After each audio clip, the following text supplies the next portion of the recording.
What's up, good people out there? We're back with some more pro wrestling talk, pro wrestling news, and this is good news. I truly love to see this. I don't know how you can't, but things are tricky right now in the pro wrestling world, man, with the whole Vinnie Mac controversy, allegations, lawsuit. I don't know exactly how to reference it. It's a messed up situation. You know, everyone comment your thoughts on that. We'll dive more into that in a moment, you know, as it hangs over this pro wrestling world like a dark cloud. And I mean, it's truly disturbing stuff. And we've heard Brock Lesnar be implicated in these allegations. Like, if this stuff is true, I mean, his facts, like we heard Lance Storm say before. And he was saying some things where it was like he was alluding to that he felt that there was no way this couldn't be true with all the endless amounts of NDAs being tied up in it all. And, you know, like he said, though, as I was saying, if this is for real, not only does the shame and forever horrible tarnish or badge of evil be need to warn Vince McMahon, my bad, y'all, as a person, as a creep or evil individual that just needs to never go away. And it's just so messed up, because then you got good news like we're trying to get into right now, and it's just so messed up. Could this even be tied into that in a way? It's so messed up in the pro wrestling world right now, man. But getting to what I'm originally making this video about and being happy about is The Rock, right? It's been good to see him back around in pro wrestling in WWE. He's been a part of the bloodline angle, which has just been a captivating storyline like none other. Wrestling, WWE needed this, and it's been able to stay fresh even at times where it's often been compared to the NWO storyline, possibly the greatest storyline of all time in pro wrestling, many would say. But the NWO, they just didn't know when to have that final payoff or call it quits, as we kept seeing the NWO brought back in incarnation after incarnation that just kind of almost started to make it a mockery in a sense. And they just didn't know creatively to tell certain guys, listen, less is more. You all can't be a part of this stable. Where with the bloodline, they've kept the numbers down. Anytime it kind of started feeling like, is this running its course, they really just found a whole nother way to give it all new life and kind of even make it better over and over again. Comment and let me know if you would agree with that statement, if you concur with what we're talking about here with the bloodline. And the latest situation here with The Rock being involved has just been great. You know, let me know if you felt they used him the exact right way or what. But at the same time, outside of the squared circle, outside of kayfabe, IRL, The Rock, you know, got this position on the board with TKO. And it's just so dope to see such a great pro wrestler and a guy that was born into this business. It's literally in his bloodline, as we talk about the bloodline. And with him eventually, after just having a run almost second to none, that's right up there with all the greatest wrestlers of all time, from Hulk Hogan to HBK to just Undertaker, you name them. The Rock's career is right up there, and obviously he stepped away to go set the Hollywood world, in the movie world, entertainment world, whatever you want to call it, ablaze, as we knew right away with The Rock. This guy was so charismatic. Well, not right away. As we know, things didn't start out so well for him. But to see him circle back now, as you know, he's popped up a couple times here and there, but this time is something special, as simultaneously we have the Roman Reigns title reign, you know, which plays out with the bloodline storyline as well, and WrestleMania right around the corner. It's just been so special. But outside of kayfabe, getting this board of directors position, it's just so dope to see him getting $30 million in stock, which I guess is going to be paid in installments, you know, in TKO, obviously, the WWE UFC merger, which is huge news. Just so much going on all at the same damn time. And then almost $500,000 in royalty payments. But something else what's really cool to me is the fact that he owns catchphrases, gimmicks, names, just a lot of stuff, a lot of IP, intellectual property that is associated with the wrestler that he portrayed in the ring, The Rock. And this is what is really dope, as I was getting at, is so many outstanding wrestlers didn't actually own who they were, their character, their name. In some instances, guys have even had trouble using their own name. We've seen it time and time again when guys go into other promotions, they gotta wrestle under another name. I mean, listen, Hulk Hogan, everyone has always went on and on about how he's a backstage politician. And yeah, I mean, sometimes it seemed like he refused to put over guys clean, like Bret Hart, or, you know, he would flex those creative muscles that he had in his contract. But it's when you look at it like this, you almost can't blame the guy, because so many great wrestlers really didn't own their name. Just a couple guys who are popping up in my mind right now. We see Edge, the seasoned veteran who came back to WWE all those years later after it looked like that serious injury he had ended his career. Now he's over in AEW. Contract time came up. Was he going to come back to WWE? Was he going to retire? What was going to happen? Now he's in AEW as Adam Copeland. Like, I mean, obviously that's his real name. We all know who Adam Copeland is, who he is, but it's just still, I don't know, it's just kind of different. Comment and let me know if you feel me on that. Dolph Ziggler just popped up in TNA and he's Nick Nemeth. I mean, come on. And then total dude, another dude who might be a total slip your mind, a blast from the past, if you will, who I thought had an amazing rookie campaign in the WWE. I thought this guy was set to really set the pro wrestling world on fire for years to come, hold titles, just have an epic, amazing career, and then an injury sidelined him. He had to let the money in the bank go, which I think he was going to cash in and maybe win. And then he came back from injury, and I don't know, there was some stuff about him being stiff, some backstage politics. He pissed the wrong guy off. He might almost hurt Randy Orton, if I remember correctly. We're talking about Mr. Kennedy. You talk about charisma and mic work. I mean, that dude was something special. Really, he had it all, I thought. And then now we see him later on go turn up in TNA as Mr. Anderson. Like, come on, man, that Mr. Kennedy, like, that was the ish, man. And then he's Mr. Anderson. And speaking of Anderson, I just was like, man, what happened to him? I know about the TNA run that I was just talking about and all that, but he almost seems like an afterthought these days. And then I found out he was doing this. So happy as well. We'll tell you in a moment. Ken Anderson at ringside with the official details. Ladies and gentlemen, referee Marcos Rosales puts a stop to this contest before round 5. Ladies and gentlemen, your winner by TKO, Young Master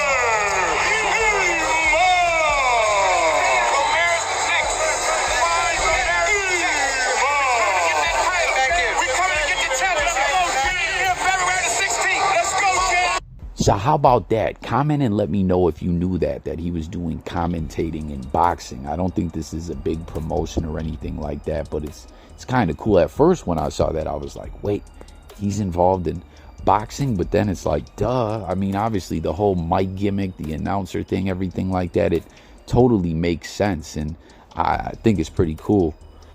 But it definitely shocked me at first, you know what I'm saying? But back to what we're talking about, it's just criminal that some of these guys don't own their name, their gimmick, the trademarks and all that. And The Rock, if anyone, like we were just talking about Mr. Kennedy, I don't know how much of what he did was improvised or it was creative. Obviously, we know, and many people think it's a big part of why, to some, the wrestling business isn't as good these days and guys aren't as good with the promos, is because creative kind of has scripted things too much. Back when The Rock got in, when he went from Rocky Maivia and switched it all up and did the heel promo and became The Rock. And real quick side conversation, R.I.P. Ole Anderson. We found out from AA Arn Anderson, I'll pin that video below, check it out, that The Rock wasn't the original Rock. But back to what I was saying, right? He, from Flex Cavana to Rocky Maivia to the Intercontinental title run, the injury, coming back, getting booed and everything, it was looking like maybe The Rock's career had run its course. And then he just got on the mic, did his thing. Remember, it's been documented and shown and talked about in interviews that at times he was getting in trouble for going a little too late on the mic. That's what got him over. And, you know, it's like, it only makes sense the fact that he did it himself. He should have owned all this stuff that we're about to get into here. And the list goes on and on. Some of it is stuff directly tied with The Rock, and some of it you're like, oh, okay. So check it out. The Rock, Rocky Maivia, Team Corporate. Now, obviously, The Rock, Rocky Maivia, those were both names he wrestled under. Team Corporate, yes, The Rock was part of the corporation, but that was a whole stable. So it's kind of interesting that he owns that one. The Nation, as we just talked about, him turning heel, cutting that promo, The Rock, all that. That was The Nation, another great stable that had a long run. As I talked about, I had another channel that a lot of you guys maybe might have tuned into at some point in time. I'm currently locked out of it. Got to get back in there. We were halfway to 1,000 subs, and one of the videos that did some good numbers for me over there was the Ahmed Johnson files, as I'm a big Ahmed Johnson fan. A guy who made it damn near to the mountaintop multiple times, but didn't get to the peak and fell over the other side of the mountain. And then nowadays he's just looked at as a stiff guy who wasn't liked in the locker room. And it's just kind of wild, as I always point out, that his legacy is what it is. And he's been doing interviews and such again lately, and he never really seems to do himself any favors. But everyone, please, as I stated, I got this other channel now. We're trying to build this one. It's all about interacting with you guys, talking pro wrestling, old, new, and everything in between. So make sure you subscribe, like the video, but more importantly, join the discussion, and let me know if you ever did tune in to my other channel over there. But let's continue on. Rudy Poo, Candy Ass, Jabroni, okay? Young Rock, great show. I know you guys see the clips rolling and everything like that. R.I.P. Sheiky, baby. Another video that I did over there on my other channel, who is like family to The Rock. Uncle Sheiky, he's flat out put it out there, and we saw it in that show, and we saw when The Rock reacted to the passing of the Sheik. Jabroni came from Sheik, and now The Rock owns it. It's pretty interesting, taking this all in. If you smell what The Rock is cooking, the Samoan sensation, the blue chipper, the Brahma Bull, the people's champion, the great one, know your role and shut your mouth. Team Bring It. I don't know if that was used in a video game at one point in time, maybe. The Rock, Just Bring It. I think that might have been also on an old SmackDown video game. The People's Elbow, Rock Bottom. Finally, The Rock has come back to ... Insert your city. It doesn't matter what ... Blue Hell, the Millions ... and Millions, Rock Apocalypse. I don't remember that one, guys. Project Rock. Don't really remember that one either. And the Most Electrifying Man in Sports Entertainment. So this is huge, man. This is really cool, once again, to just kind of take it all in and see The Rock, a guy who really changed the sports entertainment world, the business up forever. It's just only right. He got himself over, just like another guy, Stone Cold Steve Austin. He's been very vocal in interviews about how that's lacking in the current landscape of pro wrestling. You guys all remember that. King of the Ring, 1996. Austin 3:16 says, "I just whooped your ass," right? Get him his bottle of Thunderbird and get his drunk bum ass out of here, as he defeated Jake the Snake Roberts. And Jake the Snake's, he was sober, and it was his Cinderella comeback on a roll, making it to the King of the Ring finals, only for Stone Cold to beat him. Some say that's the official start of the Attitude Era. Let me know what you think. But this is huge. This is dope that The Rock owns all these trademarks, all this intellectual property, as he should. And like we said, so many guys over the years should have had better clauses in their contract, should have owned the IP and the catchphrases and the trademarks. And they didn't. It's almost criminal. We pointed out Hogan again. Like, does anyone, when you really think about all this, kind of say, you know what, I can't really blame Hogan for protecting his character. I mean, sometimes it does still seem a bit ridiculous. But I mean, these guys busted their ass. They gave their body, their life to the pro wrestling business. Not only with the injuries, there is no off season. They're on the road all the time. And, I kind of compare it to hip hop. I do some content on hip hop on another channel, and hip hop has just hit the 50 years of hip hop milestone. And something we've seen is the way the game has changed up, and guys are able to monetize in a better way nowadays. Some sign record deals with major labels, some stay independent, whatever works out best for them to get to the bag and get the money the best they can. It was, back in the day, there's some guys we've seen now, the OGs that are still around, some of them, and it's not for them frivolously spending their money. They just, hip-hop rappers weren't getting as much money back in the day, and they are having GoFundMes for medical situations and things like that, So when you look at that kind of in the same light with pro wrestling, there's guys that changed the game and elevated sports entertainment, and The Rock is definitely one of them. So again, looking at this full circle panoramic view for him to, again, flex Cabana to The Rock, to the heel, the promo, to changing it all up, getting over, the title reigns, stepping away from pro wrestling, going and doing acting, popping back up here and there, but now really being back and being involved in this bloodline angle with Roman Reigns and his title reign. And once again, everyone comment and let me know what you think about that storyline and where it's going to go as far as The Rock's involvement and Roman Reigns and WrestleMania looming around the corner, for all that to be going on, and then for him to be getting this position with the board and getting the stock options, the trademarks, everything. This is just huge. This is good news for pro wrestling fans and people that love the business and the world of sports entertainment. But as I was talking about earlier, with all this stuff going on with Vinnie Mac, these horrendous allegations, and something that I forgot to mention earlier when I was mentioning Lance Storm and his comments about pretty much alluding to that he believes that there is truth to this, and if it is true, not only should Vince McMahon be shamed for life and just he's no good, he should be prosecuted criminally if this stuff is true. This is disturbing stuff. And aside from that, just looming over the pro wrestling world like a cloud of evil and cancer and just bad vibes, negative vibes, it also brings up questions about anyone who was kind of considered to be associated with Vince McMahon, whether it be a performer or other guys on the WWE staff, but like affiliated with him in a way more than just your average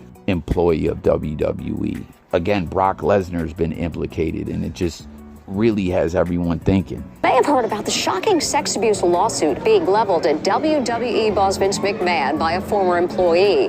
The scandal couldn't come at a worse time as the WWE signed a massive $5 billion deal with Netflix. So much is on the line. Everyone at the WWE has reportedly been told to not say a word. Former WWE employee Janelle Grant accuses McMahon of sexual assault and trafficking. Just this week, McMahon, along with Dwayne "The Rock" Johnson, rang the bell at the New York Stock Exchange to celebrate The Rock joining the board of WWE's new parent company, TKO. Look, 78-year-old McMahon is almost unrecognizable with dyed black hair and a mustache, a far cry from his heyday. In the lawsuit, Janelle Grant accuses McMahon of sharing sexually explicit photographs and videos of her with the wrestlers and recruiting men to have a threesome at the WWE headquarters, even during working hours, while referring to her as his porn star. To show his domination over her life, the lawsuit claims McMahon texted her, "I'm the only one who owns you and controls who I want to blank you." Last year, McMahon spoke about his legacy. Let me just say I've made mistakes, honestly, both personally and professionally through my 50-year career. I've owned up to every single one of them and then moved on. Now, many are wondering if the sordid accusations could threaten the 10-year, $5 billion deal Netflix just signed for WWE's live streaming rights. Is Netflix going to dump this deal? I don't think so. But could they? Well, this is Hollywood and anything can happen. But I would not say that anyone's getting out of the ring yet. A spokesperson for Vince McMahon says The lawsuit is riddled with falsehoods, baseless fabrications of events that never transpired, and a malicious distortion of the truth. The parent company of WWE says they take the accusers' quote horrific allegations very seriously and are addressing the matter internally. So there you see The Rock, next to Vince McMahon, and this hitting the news, and you know what I'm saying? What about guys too? Also, what is it with Vince McMahon and this creepy, evil-looking mustache? I don't know. Am I tripping, or had he been rocking that mustache for a while? I don't know. I don't like it. It's evil and creepy looking, almost like a Dick Dastardly cartoon caricature meeting real life, and just creepy vibes. Vinnie Mac, what the fuck are you doing rocking that weirdo mustache right at the same time all this is going on? Get rid of that thing. You ain't doing yourself no favors. I mean, if you really did do this stuff and the allegations are true, we might as well keep the stash and just let everyone know what a creep he is. But you just see this news of The Rock still on the rise, which it seems really like the sky's the limit. And again, the Young Rock show, you almost wonder if someday, with everything that The Rock has done, every hurdle he's made it over, all the obstacles in his career to just continuing trending upward, maybe someday he could be running for president like we saw on the Young Rock show. But we see him still with the rocket attached to him on the rise, and Vince McMahon on the decline. And you hear how WWE is saying, we hear these reports coming out. They're adamant that these allegations aren't true, but they don't want to talk about it. They don't want anyone associated with them to talk about it. The merger just went down. They want Vince McMahon to disappear and Brock Lesnar to fade away temporarily. And it's like, if this really isn't true, I feel like that's an error. You take that head on and you fight it, and you don't hide from it. The fact that it seems like they're just trying to be like, shh, mum's the word, wait it out until the bad vibes go away or people forget, which I don't think that's going to happen. I don't know. I think that's a mistake, and it really kind of raises more questions, in my opinion. Everyone tap in once again and let me know what you think. But with all this going on and all these discussions about Vince McMahon and things coming out, and former wrestlers like Lance Storm and others coming out and speaking out about how they really feel about Vince McMahon. Once again, anyone who had a rapport and a relationship with him, their character is in question, because if anyone was around Vinnie Mac, I mean, we really don't know if the allegations are true, if anyone knew about it. But if they did and they didn't say anything, or they covered it up in any way, they're complicit and took part in these horrible allegations. Once again, if they're true, it's so wild to think about. And there's been questions about Triple H, what people think about all that, and then now we see The Rock and know of his relationship with Vince McMahon, and it just really raises questions about The Rock. And you know what I mean? Do you guys feel what I'm saying, where it just feels like it's such a wild time in the pro wrestling world, because this is huge news. This is something that should just be celebrated, in my opinion, and everyone should be happy for The Rock and just enjoying all the great storylines and everything going down, and seeing The Rock back around and all these trademarks, all this great news. But then, it's like, does this bad news outweigh the good? And what's going to be the bottom line when it comes to all this? Does it kind of rain on The Rock's parade in a sense? I don't know. I want to know what everyone out there thinks about it. So once again, get in the comments, everyone. That is what it is all about over here, talking pro wrestling, old, new, everything in between. Make sure to subscribe. Make sure to like the video. Check out the other video I pinned below. And thank you for watching. Stay tuned for more. And there's going to be live streams. We got to build this platform up. Like I said, we were halfway to 1,000 on the other one till I got locked out. But there's going to be live streams where you guys can call in and we just chop it up, man. That's what it is. So catch you on the next one. The Rock on the rise still. He's back in WWE. Roman Reigns, the bloodline, WrestleMania around the corner. All this just amazing stuff going on in pro wrestling. But then these evil allegations. Let's talk about it all below. I'll catch you later. Peace.